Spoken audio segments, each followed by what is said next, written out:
হেই WhatsApp guys, কি অবস্থা সবার? আশা করি তোমরা সবাই খুবই ভালো আছো। অ্যানিমে এক্সপ্লেইন করব ম্যাশলে ম্যাজিক এন্ড মাসল। তো এর আগের এপিসোড গুলো যদি তুমি না দেখো তবে ডিসক্রিপশন বক্সে আগের এপিসোডের প্লে লিস্টের লিংক দেওয়া আছে, ওখান থেকে দেখে আসতে পারো। এপিসোডের শুরুতে আমরা তিনটা গিল্ডের নাম জানতে পারি। এদের নাম হলো অর্কা, ল্যাং এবং এল্ডার। আর স্টুডেন্টের ব্যবহার বা চরিত্রের উপরে তাকে যে কোনো একটি গিল্ডে জয়েন হতে হয়। তো যাই হোক, এর পরের সিনে আমরা ম্যাশ এবং ফিনকে রুমে বসে থাকতে দেখি। আর সেখানে আমরা জানতে পারি যে 5টি সিলভার কয়েন এক করলে একটি গোল্ড কয়েন হয়। আর ম্যাশলের কাছে অলরেডি 2টো কয়েন ছিল। তো তারা এইসব ব্যাপারে কথা বলছিল। আর ঠিক সেই মুহূর্তে ফিনের মনে করে যে আজকের অ্যাসাইনমেন্ট সে করেনি, এজন্য তারা দুজন খুবই চিন্তিত হয়ে পড়ে। তখনই ল্যান্স ওখানে চলে আসে আর বলে যে তারা যদি চায় তাহলে সে তাদেরকে হেল্প করতে পারে। তো আজকের অ্যাসাইনমেন্টে তাদের স্যুপ বানাতে হতো। ল্যান্স তাদের দুজনকে নিয়ে রান্নাঘরে যায় আর সে একটি মূলা বের করে যেটা চিৎকার করছিল। তো তখন ল্যান্স বলে যে প্রথমে ম্যাজিক দিয়ে এটাকে চুপ করাতে হবে।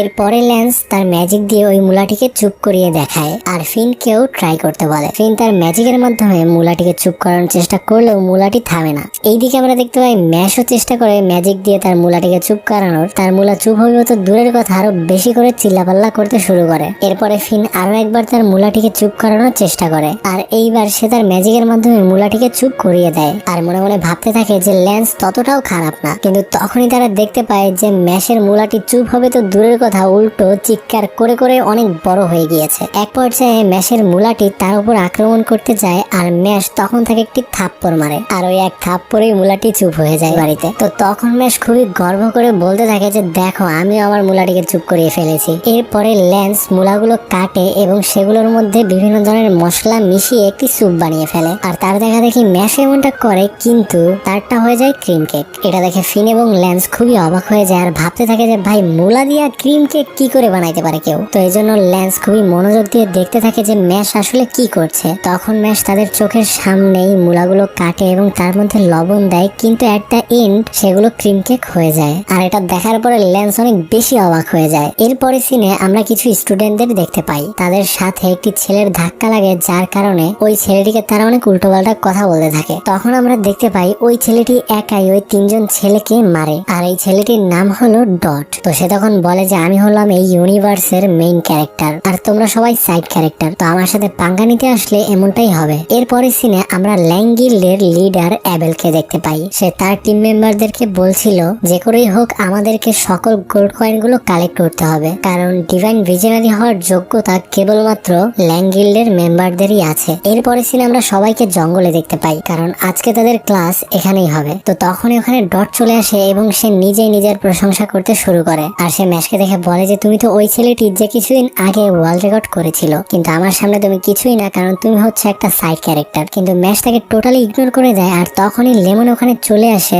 এবং ম্যাশের সাথে কথা বলতে শুরু করে, কিন্তু এই জিনিসটা ডটের একদমই ভালো লাগে না। আর আমরা বুঝতে পারি যে ডটও সিঙ্গেল থাকতে থাকতে বিরক্ত হয়ে গিয়েছে, যে কারণে সে ম্যাশের উপর প্রচন্ড রেগে যায় আর তাকে অনেক উল্টো পাল্টা কথা বলতে থাকে। কিন্তু সে নোটিস করে যে কেউ তার কথা শুনছেই না, আর এই জন্য সে আরো বেশি রেগে যায়। তখনই ওখানে টিচার চলে আসে এবং তাদেরকে আজকের মিশনটি বুঝিয়ে দেয়। ওই টিচার বলে যে এই জঙ্গলে অনেকগুলো বিচ্ছু রয়েছে যাদের মাথায় একটি করে ব্রোঞ্জ কয়েন রয়েছে, আর এখানে কিছু বড় বিচ্ছু রয়েছে যাদের মাথায় তোমরা একটা করে সিলভার কয়েন পেয়ে যাবে। তো তখনই ম্যাশের কাছে একটি ছেলে আসে যার নাম হচ্ছে সিলভা, আর সে একজন ল্যাং গিল্ডের মেম্বার। সে বলে যে এই ম্যাচটিতে সে কাউকেই জিততে দিবে না, এজন্য সে ম্যাশকে তার ম্যাজিক্যাল ক্রিস্টাল দিয়ে আঘাত করে এবং সিলভা ওখান থেকে চলে যেতে নেয়। আর এটা দেখে ম্যাশ প্রচন্ড রেগে যায়, কিন্তু তখন ল্যান্স তাকে থামিয়ে বলে যে সিলভা হচ্ছে একজন ল্যাং গিল্ডের মেম্বার আর সে এই পর্যন্ত অনেক স্টুডেন্টের পাশাপাশি অনেক টিচারদেরকেও মেরেছে, কিন্তু তার ম্যাজিক খুবই পাওয়ারফুল হওয়ার কারণে তাকে স্কুল থেকে বের করা হয়নি। তখন ম্যাশ বলে যে সিলভাকে তাতে আমার কিছু যায় আসে না, আমি আসলে এটা নিয়ে ভয় পাচ্ছিলাম যে ওর অ্যাটাকের কারণে আমার পকেটে রাখা ক্রিম কেকটি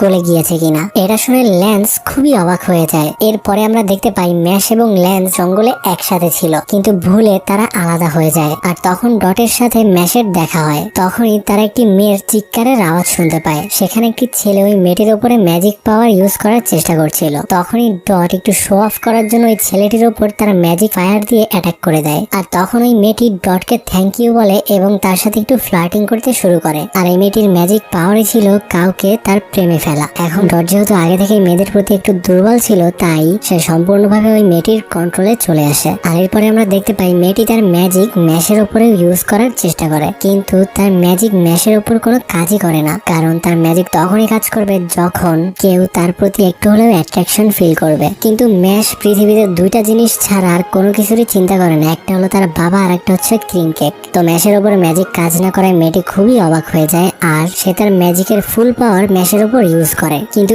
এতেও কোনো লাভ হয় না। আর তখন ওই মেয়েটি কান্না করতে করতে বলে যে সিলভা তাকে অনেক বেশি জ্বালাতন করে, আর সে সিলভাকে বারণ করার পরেও সিলভা তার পিছু করতেই থাকে। এগুলো শুনে ডট প্রচন্ড রেগে যায় আর বলে যে আমি সিলভাকে মারবো, কিন্তু তখনই তাদের উপর সিলভা অ্যাটাক করে দেয়। আর এরপরে আমরা দেখতে পাই ডট এবং সিলভা একে অপরের সাথে ফাইট করে। ডট তার ম্যাজিক পাওয়ার দিয়ে সিলভার উপর অনেকগুলো ফায়ারবল নিক্ষেপ করে। অন্যদিকে আমরা জঙ্গলের মধ্যে ফিন এবং লেমনকে দেখতে পাই, তারা জঙ্গলে হারিয়ে গিয়েছিল। তখন তারা ল্যান্সকে দেখতে পায় আর তারা কান্না করতে থাকে, কারণ এই জঙ্গলটি খুবই ডেঞ্জারাস। কিন্তু ল্যান্স মনে মনে ভাবছিল যে ম্যাশ ঠিক আছে কিনা, কারণ ম্যাশের উপর সিলভারের অনেক আগে থেকেই নজর ছিল। এইদিকে আমরা দেখতে পাই ডট তার সম্পূর্ণ ম্যাজিক পাওয়ার দিয়ে সিলভার উপর অ্যাটাক করার পরেও সিলভার কিছুই হয় না, কারণ সে একটি ক্রিস্টাল শিল্ডের মধ্যে লুকিয়ে ছিল। আর সিলভার ম্যাজিক পাওয়ারই হলো যে সে মাটির ভিতর থেকে ক্রিস্টাল বের করতে পারে এবং তার মন মতো ওগুলো ম্যানিপুলেট করতে পারে। আর তখনই ডট খুব গুরুতরভাবে একটি আঘাত পায়, আর তাদের লড়াইয়ের কারণে একটি পাথর এসে ম্যাশের ক্রিম পাফের গায়ে লাগে এবং ওটা মাটিতে পড়ে যায়। আর এটা দেখে ম্যাশ